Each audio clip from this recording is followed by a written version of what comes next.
college professors, what was your "I'm shocked you made it out of high school" moment with a student? Not a college professor, but I worked in my university's writing center for a while. Had a girl come in with a research paper bibliography that listed my mom as a source several times. When I pressed, she told me her mom looked up everything and sent it to her, and she just put it in the paper. She told me she had always done it that way. We are starting strong. How did you make it all the way through high school doing this? Surely they had you do a bibliography at some point, right? Did you just list my mom and they're like, okay. If so, that's a failing on the school's part, and a little bit of your mother's. Next story. Not me, but a friend who taught in the politics department received a paper about guerrilla warfare in South America. It was so poorly written she couldn't tell if it was a typo or if they had genuinely thought Colombia had been overrun by a Planet of the Apes-style revolution. This was in the UK, and English was the students' first language. Next story. There have been disturbingly high numbers of students on a performance-based music degree who can't read music. Not musicologists or conceptual composers who could in theory get away with it. No. These were students turning up expecting to study Western classical performance. There was even a master's student once. Next story. My first year teaching, I had a student who had failed the previous year due to missing too many cooking labs to pass and not handing in half the assignments. I had rewritten the curriculum and assignments. I noticed that this student hadn't been handing certain things in and had been skipping my lectures, so I decided to have a chat with them. They thought their marks for that semester were cumulative with their previous year's mark, with a different curriculum, different assignments, and a different professor, so they thought they had to make up enough marks to get a passing grade. This is a postgraduate program. They had a bachelor in dietetics. Next story. Not a professor, but in undergrad, I had a sociology course where we had to do a group presentation about different types of family structures. We divided the work by tasking each group member with creating a slide on a subtopic for our PowerPoint. When it came time to practice, I had everyone send me their slides so I could put them together into one file. I noticed right away that something was off when a group of members' slide had gems like, quote, "Women's suffrage had destroyed the American family structure," and "Feminism had turned women away from their naturally obedient nature." What the hell? I asked to meet with the group member about why the hell his slide was a misogynistic rant, especially for a joint presentation in a group of 4 women at a pretty liberal school. Even if he believed this bullcrap, there's no way he thought it wouldn't backfire in a presentation in front of the whole class. Well, I met with him and he sheepishly admitted he just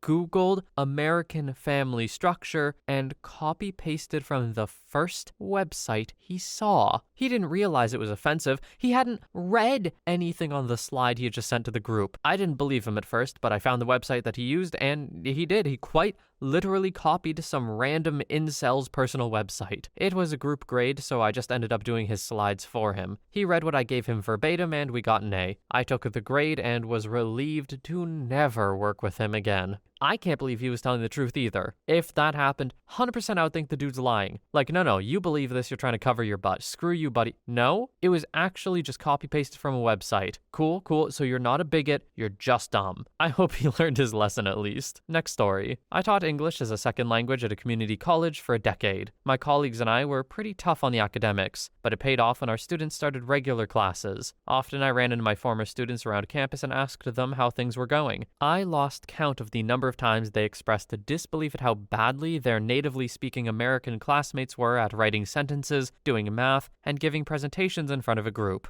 Next story. Not a professor, but an undergrad, I was taking an American history course. Our professor was from Maryland and was probably in her early 40s. This kid asked her if she was one of the Pearl Harbor survivors. He couldn't grasp the fact that she was very much not alive at that time, and that Pearl Harbor wasn't in Maryland. Next story. Not a professor, but as a college freshman, I took advanced English with a student who didn't know how to write a research paper or even possibly read? I don't know. When I realized she didn't know how to research, I gave her my sources and showed her how to navigate them. The next class, when we were supposed to edit each other's rough drafts, I handed her my paper to edit. She gave it back to me after 10 seconds without reading it and said, "It was good." She then handed me her, paper, and it was just a list of random dates. Next story. My wife has had multiple students who are fundamentally technologically illiterate. Numerous students have no idea how to use Word or Excel, including including one who used their email as a word processor. The university provides people with Office, by the way. There have also been students who struggle with installing programs on computers. What's disconcerting is it's becoming increasingly common. As an older millennial, the idea that kids are becoming less technologically proficient is so bizarre. Oh god, I'm gonna sound so old when I say this, but it's because they don't have to do it themselves anymore. There's so many shortcuts and ways around things that people have forgot how to do the core thing. Also, are Word and Excel not being taught in schools anymore? Oh no, I'm so old. What happened? I'm young, I swear I'm young. Next story. I teach at a community college that doesn't actually require a high school diploma to attend, so I've seen a lot. Mostly, it's native English speakers who are virtually illiterate. No abstract or critical thinking skills at all. One wrote a paper about the causes of the Salem witch trials. She sided with the accusers because she had, quote, seen some stuff, clearly not understanding the assignment. Another insisted I approve every word he wrote to, quote, make sure I was doing it right, when in reality he wanted me to feed him answers since he didn't do the reading. And another wrote in a discussion board about Lord of the Flies, I like how they saved all the flies. That was my favorite part. If you've read the book, you can guess the look on my face. Next story. Back when I was at uni, we had an IT 101 class which bored me to hell and back because I've been tinkering with PCs since I was a kid. Thanks, Dad. However, for many of my peers, this class was clearly vital. They had zero understanding of how to do extremely basic things. For example,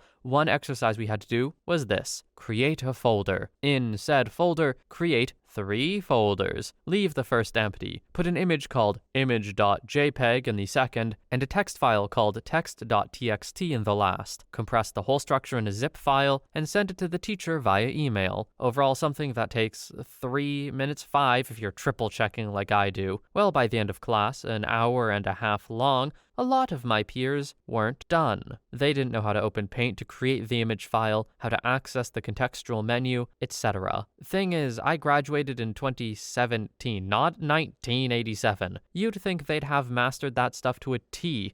And yet, next story. Not a professor, but I used to TA for undergrad organic chem lab courses. Had a challenging student once who was not great at reading directions or thinking critically. We were setting up an experiment that required gentle heating of a volatile solvent. I explicitly told the class multiple times, only turn your hot plates up to 2 when heating. These things get very hot. Maybe 30 minutes later, I'm making my rounds through the lab and I pass said guy's fume hood and I notice his reaction is smoking. I look closer and see that all of the liquid in his flask is gone and it's just a charred black smoking mess, which is still heating. I ask, student, what's going on with your reaction? What's the temperature at? The guy goes, I wasn't sure how hot to heat it, so I just turned the plate all the way up to 10. Is my reaction going to be okay? No, man, it's not going to be okay. He literally boiled the thing dry. Next story. Not professor, so delete if this violates the rules, but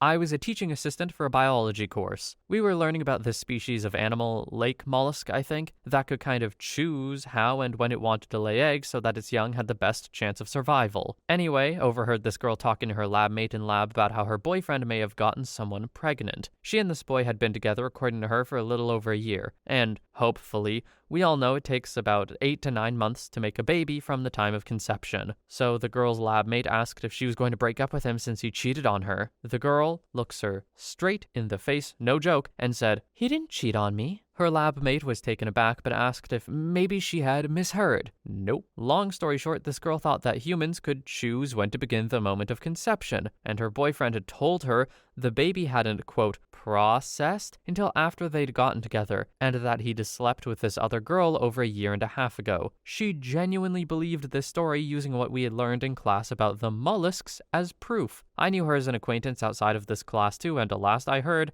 she was still with this guy, and yes, the baby is his. Next story. I worked at my university writing center and saw a lot of really terrible writing. So many poorly written essays. I really don't know how you can graduate from high school without at least being able to perform simple tasks like point to your thesis statement. The whole point of a writing center was to teach students to correct their own work, but there was a direct correlation between how awful a paper was and how likely the student was to throw it at you and say, I'm gonna go have lunch, will you have it fixed in an hour? And then try to leave. The tutors all got got really good at an authoritative, stop right there, sit down. Now let's talk about how you are going to improve your paper. The most frustrating papers were the science majors. I could never tell if the paper was terrible or if I just wasn't following the details of their experiment on chlorinated aliphatic hydrocarbons or whatever. The absolute worst was the English master's degree student who came in several times with gibberish. To be fair, English was his second language, but are you absolutely sure you don't want to consider a career change, my good sir? I feel like someone's got to tell them at some point, right? If they are pursuing this that deep, someone's got to be like, look, man, this is bad. How did they even get into their master's program like this? Wouldn't you have to submit an essay to apply to it or something? I have no idea how this works. I'm showing my ignorance here. But surely there's some vetting process that would have weeded out this guy if he were that bad. Next story. Was teaching a first-year religion class, and we were talking about the two creation stories in Genesis, but this happened specifically when we were reading the story of Adam and Eve in the garden. I told my class that a colleague of mine joked Adam had a C-section because he wasn't conscious when God took his rib and made Eve. The class had a giggle, but one student raised their hand and seriously asked why everyone was laughing, because, quote, men have the ability to regrow their ribs once in their life thanks to this original moment. I felt horrible. The entire class started laughing, and I immediately shut that crap down because the student was wanting to melt away into nothingness. It was a great teaching moment because you never, ever laugh if someone has a question and is serious about it. Turns out their Nana was a Jehovah's Witness, and while my student generally took everything that came out of Nana's mouth with a grain of salt, somehow this fact never got examined. This was a first-year university course, so the student would have been 17 or 18. Next story. I had a student who told me, being 100% serious, that he wouldn't be presenting on his assigned day because he, quote, didn't do the assignment. I'd go the next day. The presentation had been given with the due dates over 2 weeks earlier. When I told him that wasn't how college worked, he claimed discrimination and told me he had gotten accommodations for his disability that allowed him more time. Once he pulled that card, I got the department head involved and she laughed. The guy failed. To clarify, he got double time on exams to allow for a learning disability. It doesn't excuse him for deciding not to do the work necessary for the class. Next story. Not a professor, but scarier because this story takes place in the real world. We hired an office assistant to help with phones, billing, and basic office tasks. No advanced skills needed. Within a week, it was clear that she couldn't A. search through files which were in alphabetical order, B. sort invoices by number, C. fill out a deposit slip, D. put a call on hold to answer another line, E. successfully transfer a call. There's a transfer button and then extension. It's so easy. And after 3 exasperating weeks, we had to let her go. When we replaced her, we had a second interview for our preferred candidate where she had to do all these tasks, and she looked at us like, "You're kidding me, right?" Next story. I used to work at an English help lab at my university. I had no problem helping the English as a second language students because they had a tough challenge working outside their primary language. What really did it for me is how some of these native English-speaking kids got out of high school still writing incomplete sentences, run-ons, tense disagreements, and having basic vocabulary and grammar errors. I went to an engineering school, so yeah. Some of these guys probably were good at math and bad at English, but you still need to be able to communicate. I don't have any one good story, but I will say that there wasn't any pattern. Inner city kids, suburban kids, country kids, East Coast, West Coast, South, the North, Midwest, whatever, all have the capability to graduate high school and still write incoherently. Next story. Not a prof, but I have to share this. I was sitting in the Rex sauna with 2 random dudes. One was reading a paper. He was reading an article about how the city was planning to pump in water from a lake 60 miles away to meet demand. He looks up at me and the other guy and says, "What exactly is the difference between a lake and a river?" The second dude says, "A river moves fast, but a lake moves slow." Astonished, I said, "A river flows, typically to the ocean, but a lake is a body of water. It doesn't flow anywhere." He stared at me with a blank look, then turned to the other dude and said, "Say what you said again, 'cause that sounded right." Other dude, "Yeah, dog, a river just moves fast, a lake moves slow." I then felt a portion of hope leave my body. Edit. Many have pointed out that lakes do in fact flow. I still don't think this is a practical way of distinguishing lakes from rivers, but nevertheless, I feel that portion of hope growing inside me again. I guess the real question we should ask now is, how did I get out of high school? Shout out to OP for owning up to it. That is the mark of someone who is truly willing to learn. But also, I was fully sat here being like, yeah, OP's right. I had no idea the difference. I've never thought about it. Is this something that's taught in school? Did I not pay attention? That's very likely. Next story. Student handed in a 1-page essay of complete complete gibberish, like utter stream of consciousness of a gerbil on LSD kind of garbage. After receiving an F on this assignment, this muffin had the audacity to come to my office hour and demand I explain the grade to them. After I walked them through their river of word garbage, they tried to tell me I didn't understand their writing because you're not an English native speaker. First time I almost kicked somebody out of my office. Not a professor, but college instructor. Next story. Professor at a middle-of-nowhere medium-sized state school with an 80-ish% acceptance rate. Had a graduate student who couldn't code for the life of him, but was a software engineer at an undisclosed, incredibly large aviation company. He couldn't accept that other students who didn't have jobs were better than him and that the people grading him, quote, didn't have jobs. Sent death threats because we failed him on an assignment where his code didn't run. He complained to the higher-ups and got a C. Next story. My friend's a student teacher, early 20s, about to graduate college, is working in a lower elementary classroom, and they spell words wrong all the time. Everyone can have a brain fart now and then, but this is a few words every day. Here she is teaching the kids, and there are misspelled words on the board every day. Honestly, I wouldn't hire her. Being a good speller should be one of your skills when you go into elementary teaching. Next story. I have a bunch of over-egoed jerkwads who think they're the crap because they were the best coder in high school, then whine and complain at the assignments I give them. They never admit they're not as good as they thought they were. They never admit they need help. They just whine. I looked at industry code once and it didn't look like this. Or something about their imaginary internship with Google. So they never get the help they need and they never try because they think they're better than the degree. Hey, maybe they were the best programmer in their high school, but in college, pretty much everyone here were the best programmers in their high schools as well. Next story. I was a graduate instructor for a scientific writing class where the students were trained in how to consume and report on research in the form of a literature review. One student kept quiet the whole semester and declined help when I reached out to him periodically throughout. His term paper came in with the rest, but it was markedly different. He had written 20 pages on why science was a tool of the devil, complete with quotes from the Bible, and didn't even format the paper the way I'd been teaching students all semester. Included in the paper was a snippet of an interview he conducted with his pastor. I gave a failing grade on the paper and recommended to him that he change majors to religious studies or something. I'm still a little lost as to why he was in my class, since some of its prerequisites were empiricism-heavy courses. I'm fine if someone wants to rely on religion over science for their worldview, but if you're going to be in a science class, at least do the assignments according to the rubric. Next story. Just got one. Okay, so I teach both in-person and online classes. Our courses use Moodle as our course organization thingy, and the ebook we use for the online section of the course I teach is through another website. So you need to buy the access code, go to their website, and do the assignments there. To assist with the accessing of the site, I recorded a video of myself navigating Moodle, mock purchasing the ebook code, going to the website, registering the code, and navigating the ebook showing all aspects of the site to the students. I then posted that video, so it's quite literally the first thing you see in the Moodle page. Fast forward a couple of semesters to this one. The midterm opens up on February 15th and closes 30 days later. I get an email from a student to the effect of, "Hey, so I've been waiting for you to upload materials to Moodle only to find out it's in an ebook. I'm confused and don't get how to access it." Like, there is no legit way to make up half the material before the end of midterm access.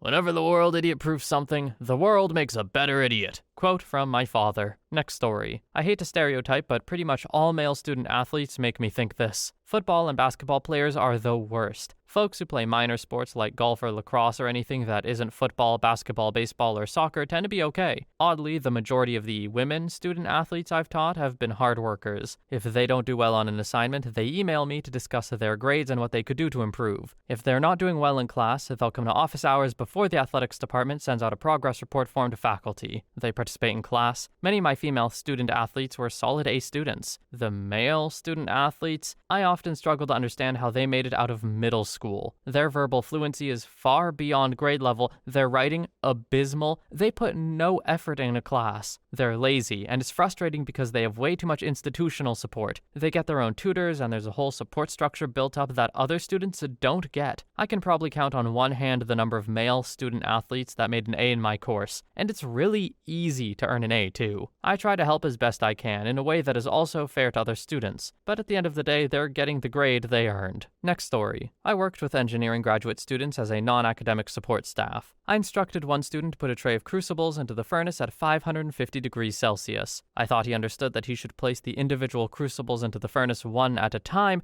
but he inserted the entire plastic tray into the furnace at 550 degrees Celsius. It started to melt before he had it halfway in, and he still continued to proceed. Within seconds, it was a smoking disaster. When I got home, I asked my 8-year-old daughter what would happen if you put a plastic tray into a very hot oven. It would melt, She replied correctly. This engineering student wasn't as smart as a 5th grader. I don't know, maybe I'm giving the kid too much credit, but I kind of get it. You're so focused on one aspect of the task, common sense, anything else, out the window. We gotta get this one thing right, and then you end up getting everything wrong. Next story. From a friend who's an economics professor. A week after a midterm, a student came up to my friend and said she took longer on the midterm than expected. She didn't have enough money in the meter to cover the additional time and got a parking ticket as a result. She asked my friend, who in the department should she submit the ticket to for reimbursement? Next story. Worked as a TA for a group of professors who taught a new remedial algebra class for students who had a non-traditional pre-college experience or who hadn't taken enough math in high school to take even basic college-level math. I didn't work much with students. My work consisted mostly of grading and doing the homework assignments and working exam problems to catch errors or things that might confuse people. An early section on exponents really tripped up one student. When a professor saw his grade, he instructed me to meet with the student to try to help him get on course. Upon reviewing his exam, I realized he had problems with negative numbers. I quickly sketched up a lesson about how exponents worked with the negative numbers, but I was floored. His first question was, "What are negative numbers?" I spent an hour and a half working with him to no effect. I'm not even sure he even believed there was such a thing as a negative number. Later in the semester, he failed to grasp the idea that fractions had decimal equivalents, had no hint of how to approach a story problem, missed every exam problem involving percentages, and utterly butchered the use of parentheses and brackets. He got a 13 out of 180 on the final. That's 7.22%. Next story. I was a lecturer at a prestigious R1 state university. Some of my students were excellent, most average, and a few were barely literate. One particularly heartbreaking example comes to mind. I had a football player in class and he could barely write on the sentence level. I think he had just never been expected to learn how to write since he was an athlete. When he failed his first paper, he came to me and asked how to improve. We agreed that he would come to my office hours and we would work through the process of writing a research paper together. This kid worked so hard. Every week he'd show up and we would talk about how to write an intro paragraph or how to build evidence in the body of a paper, etc. He wasn't going to get an A in my class or anything, but he was definitely on track for a C-,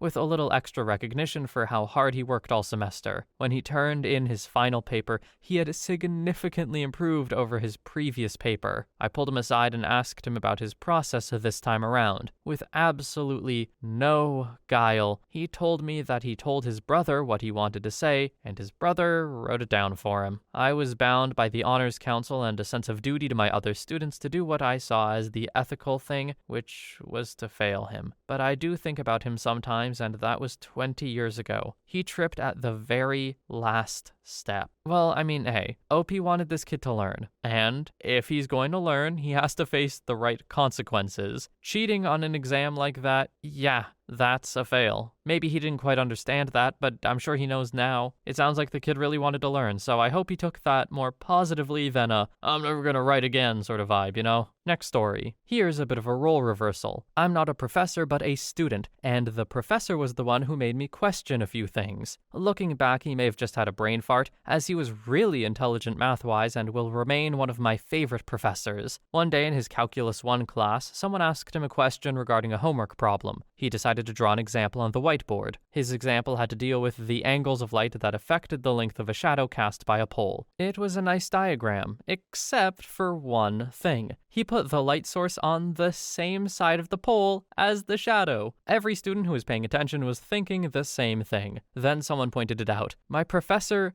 disagreed. The rest of the class began to chip in. The professor then proceeded to try and convince a class of calculus students that a shadow is cast towards the light source for half an hour. My brain melted. I think he ended up giving up and just moving on. Next story. Teaching an English subject on academic writing, including the structure and importance of paragraphs. One student then handed in a first essay that looked more like poetry, one sentence per line. When queried, she insisted, "They don't have paragraphs where I'm from." Turns out she was British. I have to know what this means. Is there like a stylistic thing in writing between English and North America? No, that can't be, right? There's no way paragraphs do not exist in England. This was just her mistake, right? I'm not missing something huge about the world. Next story. I was teaching a class about college campuses in the 60s and 70s, centering on protests and activism during that time. The final paper asked the students to take an example from that time period and compare to a more recent instance of activism on campus. One student chose to write about the instances of Martin Luther King Jr. visiting college campuses to speak on issues of equality. That's when the student said he had won the Nobel Prize in sports, and I just had to stop. I reread that paragraph about 10 times before I confirmed with myself that this student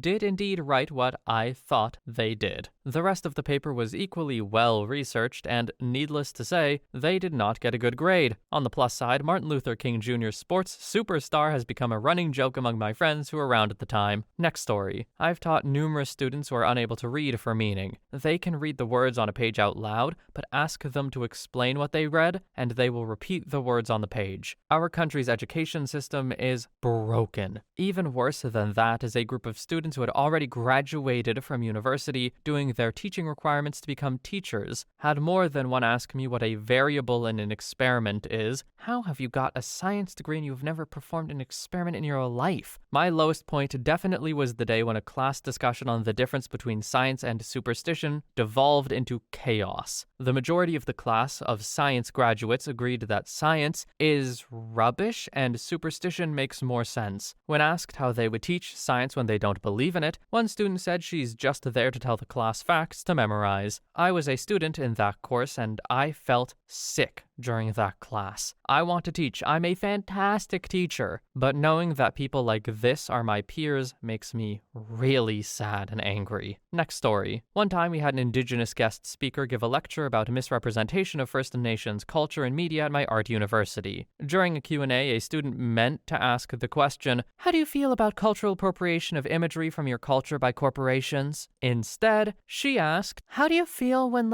H&M sells underwear and stuff that has feathers on it?" I have never cringed so hard in my life. The guest speaker had no idea what she was even asking him. Next story. Kevin, anyone? It's not uncommon as a teacher to have students who are a bit behind the curve in certain aspects, but 99.99999% of the time, they are keen on something. They might not understand how to identify a noun or what theme is, but they somehow know how to make a mean plate of nachos. You learn pretty quick not to judge a fish for their tree climbing ability, you know? I thought this was the rule when I was teaching, until I met Kevin. Kevin isn't his real name, but it doesn't matter. He can't spell it anyway. Kevin was a student of mine during my last year of teaching. He came to my classroom with very little to show for his academic past. He had moved a few times and thus was missing a lot of typical test scores we tried to use to ballpark their ability. Don't worry, it was ballpark. We didn't make major decisions until we actually had a chance to talk and work with the student for a bit. I thought, that's fine, I'll just do some one-on-one with Kevin and see what's up. One-on-one with Kevin was like conversing with someone who'd forgotten everything in a freak, if not impossible, amnesia incident. There was no evidence he had learned anything past the second grade, and now he was in the 9th grade. Flabbergasted, I figured we needed to get more serious with this. If he was going to be in my class, I needed to know why and how. I decided to meet with him, his guidance counselor, his parents, and another teacher to see what was really going on. This is where it all became clear. It was by some incredible fluke that his family hadn't been wiped off the face of the earth years ago. Odds are his entire heritage was based on blind luck and some type of sick divine intervention that saves his family every time a threat presents itself. Kevin was the genetic pinnacle of this null achievement. Even my instructional lead, a woman who could find a redeeming trait in a Balrog, failed to see any reason this kid or his family should be alive today. So here's a list of events that made it abundantly clear that God exists and he's laughing uncontrollably. Kevin frequently forgot forgot when or where class was. On more than one occasion, I had to retrieve him from other classrooms. Kevin ate an entire 24-pack of crayons, puked, and then did it again the next day. This was 9th grade. I have no idea where he got crayons. Kevin's dad wrote tuition checks and mailed them to me, his English teacher. This was a public school. When I gave it back to Kevin voided to give his dad with a brief note explaining that this is a public school, Kevin got in trouble for trying to spend it at a 7-Eleven after school. Kevin was removed from the culinary arts program after leaving a cutting board on the gas stove and starting a fire twice. Kevin threw his lunch at the school resource officer and tried to run away. He ran into a door and insisted it wasn't him. Kevin stole my phone during class. I called it, it rang, and he denied it was ringing. No, not that it wasn't his, not that he did it. No, he denied the phone was even ringing. He tried it 3 times before the end of the year. Kevin called the basketball coach a mother-freaking female dog during gym. Basketball tryouts were that afternoon. Kevin tried out, and hey, didn't go well. Kevin's mom could never remember which school he went to. She missed several meetings because she drove to other schools, none of which he ever went to. Kevin tased himself in the neck before a football game. Kevin kept a bottle of orange Kool-Aid in his backpack for about 4 months. He thought it would turn into alcohol, and he drank it during homeroom and threw up. Kevin said the N-word a lot. Kevin was white. The high school was 84% black. Kevin got beat up a lot. Kevin stole another student's iPhone and then tried to sell it back to him. Kevin didn't understand that his grade was dependent on tests, quizzes, homework, classwork, and participation. Kevin finished his first semester with a 3% average. Then he tried to bribe me with $11. Kevin spit on a girl and said, "You should get out of those wet clothes." The girl, by the way, the Spanish student teacher. Kevin didn't know dogs and cats were different animals. Kevin tried to download adult content onto a computer in the library at the circulation desk while he was logged on. Kevin asked a girl to prom. He was in the 9th grade. He didn't go to prom that year. By asking for her phone number and then texting her his address, Kevin got gum in his hair constantly. Kevin regularly tried to cheat on assignments by knocking the pile over, grabbing one before I'd picked them all up, and then writing his name on it wherever there was room. Kevin had several allergies, but neither his parents nor he could remember what they were. They were very concerned that, quote, the holiday party, it's high school, we don't have those, would have peanuts. When they finally got a doctor's note, he was allergic to amoxicillin. Kevin and his parents took a trip to Nassau. How the hell did they even get airline tickets and forgot all their luggage at home? I didn't believe him when he told me until I talked to his mother, who told me first thing when I saw her at the bi-weekly meeting. Kevin's grandfather apparently died in a chainsaw accident. I can only assume God was looking the other way that day. Next story. Not a professor, but was taking accounting as part of my MBA and had to get some tutoring from prof. So she shows me the formula, then says, "Now all you have to do is find X." I had to admit that I didn't know how because I dropped out of high school before completing basic algebra, and I didn't have to take it for my undergrad, communications. She had to give me a crash course in very basic algebra right there. Ended up getting a B in the class and earned my MBA. Next story. In grad school, we had to do weekly presentations on individual scientific studies within the focus of our thesis, and this one girl was completely bombing on a study about biomechanics. The professor gently tried to guide her to a completely different conclusion, and she began to argue with him. That's when the professor asked her to read out loud the authors of the study, and of course, he was the lead author. She unknowingly chose to butcher a study that her own professor authored. Next story. Not a professor, but I was a math tutor at the university's tutoring center, and a mom scheduled an appointment to have a talk with our supervisor exploring things we could do to help her kid pass his classes. The kid just sat there with emo hair covering his eyes, looking totally disinterested. Read this whole one except for the beginning. Okay, well, it was short, but you know what I mean.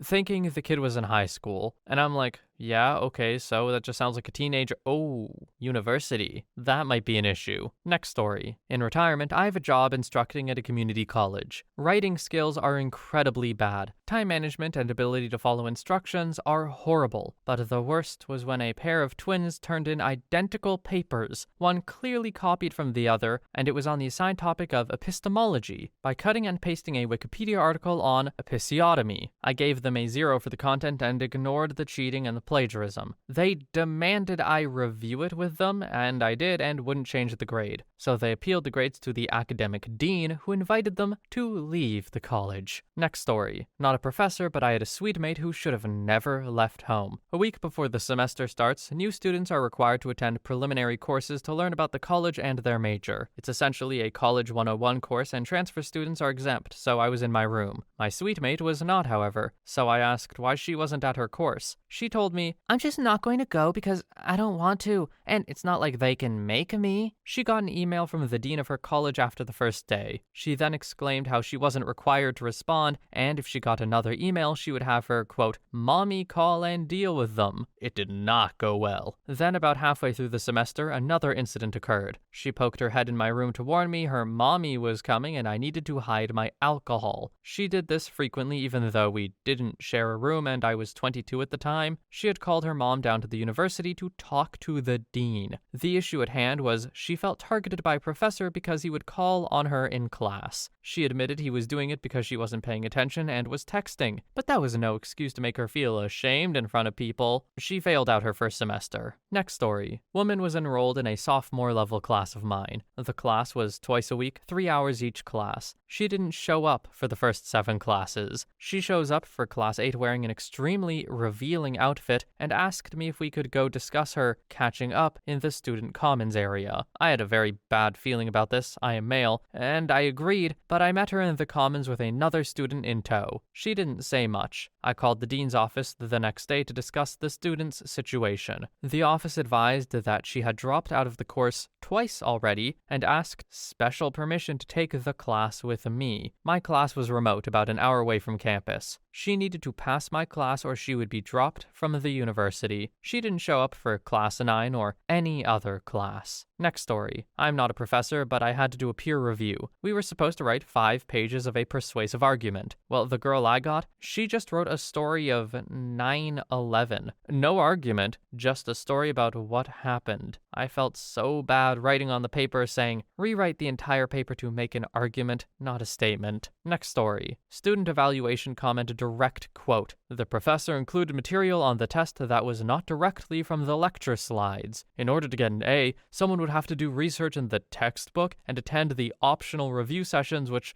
not everyone has the time to do. Why are we even paying professors if we have to teach ourselves the material in the first place? This was advanced physiology for cohorts that included nursing and pre-med students, among other bio majors. We had 2 50-minute lectures a week and covered everything from biochem necessary to understand osmolarity, diffusion, endocrine, nephrology, basic neurophysiology, nerve-muscle communication, autonomic nervous systems, EKG, and cardiac/circulatory and gas exchange. It's not an easy class, but Jesus, how have you made it to that point without realizing you need to do more outside the classroom than rewatch the lectures? I try to go over the trickiest bits, but if it's on the study guides, it's fair game. Next story. Not a professor. I had a group member on a presentation in grad school suggest that we just Google the topic and submit the first result. We all said no, obviously, but he just kept bringing it up. He had no comprehension of why this was wrong. We thought we finally convinced him to just do it, so we assigned him a section. When he shared his section with us, it was a copy of the same page he showed us. No attempt to hide it. We told him to redo it. He gave us a 0-effort paraphrase that was definitely still plagiarism. At that point, we were sick of dealing with it and did it ourselves. I'm not going to pretend I went to a selective school for my master's, but somehow he graduated high school and college and completed some grad school without ever realizing he couldn't just print out websites and turn it in. Next story. My dad's story, not mine. But he once had a student who plagiarized an essay, then proceeded to argue it wasn't plagiarism, because he'd cited the paper that he directly copied his entire essay from. Not sure if this particular guy was postgrad or undergrad, but I do remember that a shocking amount of blatant plagiarists my dad dealt with were postgrads. Next story. As a student, I was in an honors level course that was kind of a cross between an English and a philosophy class. We were discussing Jane Jacobs' The Death and Life of Great American Cities and City Planning. The professor was explaining the hub and spoke model and drew a wheel on the board to illustrate. Kid raises his hand and says he doesn't understand. Prof. What don't you understand? Kid. The buildings don't fit. Well, the city can expand out if it needs to. But the buildings still won't fit. I don't think I understand what you mean. The buildings won't fit in a circle. The circle is just an example. The buildings won't fit in it. I really don't understand what you're trying to say. Square buildings don't fit in circle cities. They stick out. The buildings won't fit in the circle. It took like 10 minutes of back and forth before the kid said the last bit. The professor just kind of looked at him, I guess did a mental assessment of if he should continue, then just dismissed us 5 minutes early. It's been 6 years and I still remember square buildings don't fit in circle cities, clear as day. But do you know where square buildings would fit? That's right, the square hole. Next story. Not a professor, but was an assistant to a professor. Every few weeks, we would have in-class writing assignments that were on paper. Every time, there was always a paper that was written in something completely unprofessional. This kid wrote in thick Crayola, washable markers. It would take up 2 lines because it was so thick. Usually, he wrote in black, but a few times he used purple or blue. I have no idea how that kid made it out of high school. Next story. Let me preface this response with, if you go to tutoring, good on you. Don't let any response deter you. I have tutored for 15 years in all sorts of math, and let me tell you, I think much more highly of those of you who recognize you need help and seek it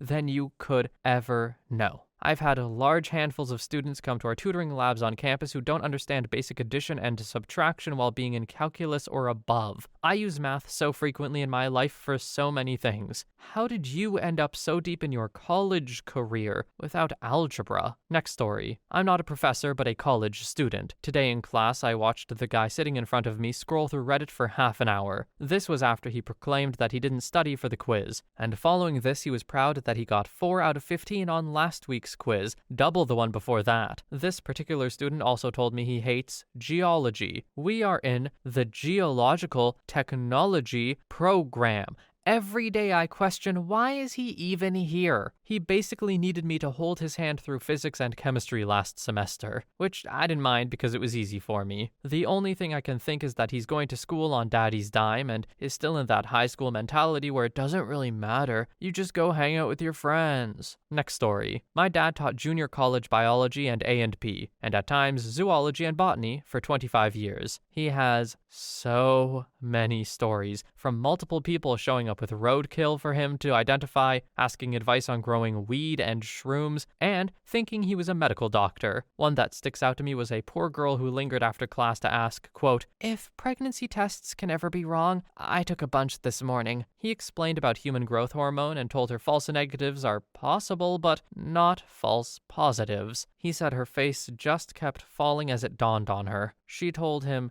3 were negative. He asked if any were positive, and she said, yeah. He asked how many, and she said, 12. So, you're saying it's not possible that I'm not pregnant? He was like, sorry, honey. Unfortunately, yes, that's what I'm saying. You need to go see a doctor. She came back a couple semesters later and let my dad meet her very adorable baby. Another time, 2 guys wanted to know what they should do for their roommate who had been asleep for almost a week and wouldn't wake up. He asked if they were positive he was alive and why hadn't they gotten medical attention yet. They said they were afraid to ask a, quote, real doctor or tell his parents because the dude had taken a bunch of horse tranquilizers the last time they smoked weed. But they could get drops of water down his throat and he was peeing, and they changed his sheets so he would feel comfortable. Well, that's the last one for today. I kind of wished we ended on one of the funnier ones, to be honest. I do not like how that last one ended, not at all. I don't think that's so much a how did you get out of high school thing, because you don't really deal with that in high school necessarily. It's possible, but not super likely. More just a general, people continually making the wrong decision about not calling any medical attention at all. Anyway, thank you so much for watching. I hope you have a wonderful day or night wherever you are, and I will see you in the next one.